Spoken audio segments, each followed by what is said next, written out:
Hi అండి అందరికీ. అందరు ఎలా ఉన్నారు? ఇవాళ అయితే మా బిన్నగాడు కొంచెం తొందరగా లేచాడండి. నేను పనుకోవడం చూసి వాడు తట్టుకోలేక నా మీద ఎక్కి భరతనాట్యం చేశాడు. సామాన్లు జాగ్రత్త అని భయపడి నేనే ముందే లేచేసా. చాలా లేజీగా లేవాల్సి వచ్చిందండి ఈరోజైతే. లేచిన వెంటనే ఫ్రెష్ అయ్యి టిఫిన్ అయితే తిన్నాం. ఇవాళ అయితే ఆదివారం కదా అని నేను మా బిన్నగాడైతే కలిసి చికెన్ తెచ్చుకుందామని బయటికి వెళ్తాము అండి. మా బిన్నగాడు బయటికి వెళ్ళామంటే చాలా ఇష్టం వాడికి. బయటికంటే చాలు, నాకంటే వాడు ముందే ఉంటాడు బయట. ఇంటికి వచ్చిన వెంటనే ఇంటికైతే రిటర్న్ వచ్చేసాం. మా వైఫ్ అయితే మొక్కలు ఏమైనా ఎక్కువ పడామో చెక్ చేస్తుంది. ఈ మీలో ఎంతమందికి తెలుసో నాకు ఒకసారి చెప్పండి. నేను చికెన్ తెచ్చుకున్న ప్రతిసారి అయితే ఇవి అయితే తెచ్చుకుంటాను. చూసారండి ఎంత రెడ్గా ఉందో. ఇది లివర్ అండి, కాల్చుకుందంటే సూపర్గా ఉంటుంది. ఇదేంటో మాత్రం నన్ను అడగండి. చికెన్ తెచ్చానా లేదా అండి, మా ఆవిడైతే నన్ను బ్లాక్మెయిల్ అయితే చేసింది. అదేంటంటే ఏ వారం వచ్చినా మాకు మాత్రం సెలవు ఉండదు అనేసింది. దాంతో నాకు అర్థమైపోయింది. ఒక విధంగా ఆలోచిస్తే తను చెప్పింది కూడా కరెక్టే అనిపించింది. అందుకే ఇవాళ నేను కూడా వంటకి హెల్ప్ చేస్తా అని చెప్పాను.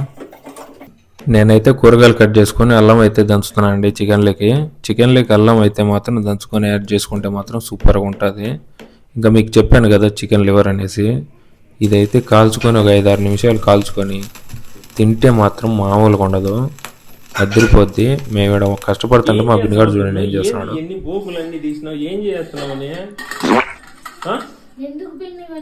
ఎందుకు ఇవన్నీ తీస్తావు?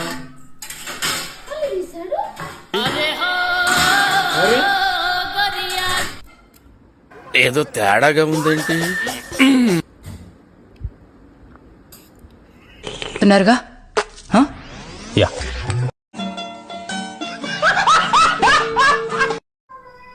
మొత్తానికైతే రైస్ అయితే రెడీ అయిపోయింది. ఇంకా యుద్ధం స్టార్ట్ చేద్దాం. అలా వేడివేడి అన్నంలో ఒక 2-3 గంటలు చికెన్ వేసుకొని వేడివేడిగా అన్నము ఆ పులుసు అన్నం బాగా కలుపుకొనేసి ఒక మెత్తని చికెన్ ముక్క అన్నంలో అయితే కలుపుకోవాలి. కలుపుకున్న తర్వాత ఒక స్లైస్ ఎర్రగడ్డ తీసుకోండి.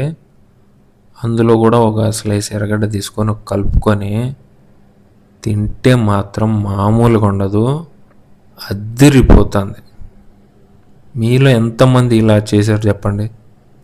చాలామందికి ఇదంటే చాలా ఇష్టంగా తింటారు, సూపర్గా ఉంటుంది. మీరు కూడా ట్రై చేయండి.